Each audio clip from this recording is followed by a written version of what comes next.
السلام علیکم ورحمۃ اللہ وبرکاتہ۔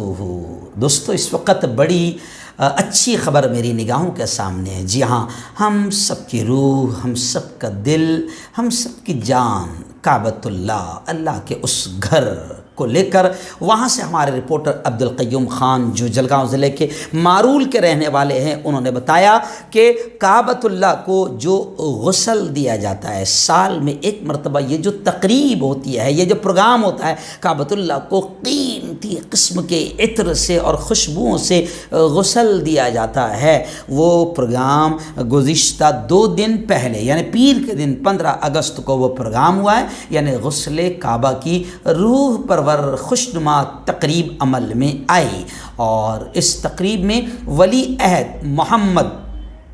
شہزادہ محمد بن سلمان نے شاہ سلمان کی نیابت کی۔ میں آپ کو بتا دوں کہ اس موقع پر خادم حرمین شریفین شاہ سلمان بن عبدالعزیز کی نمائندگی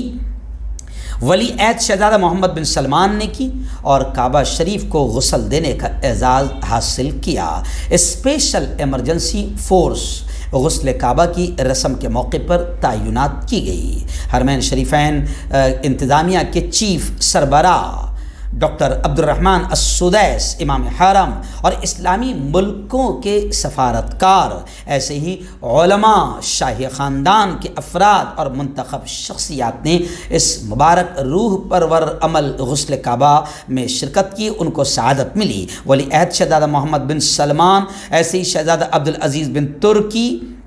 کہ ہمارا مسجد حرام پہنچے، جہاں انہوں نے باقاعدہ کعبۃ اللہ کے اندر وہ گئے اور سب سے پہلے تو انہوں نے طواف کیا، 2 رکعت نفل ادا کی، اس کے بعد باقاعدہ غسل دینے کا شرف انہیں حاصل ہوا، پھر انہوں نے سنتیں ادا کی۔ غسل کعبہ کے اس عمل میں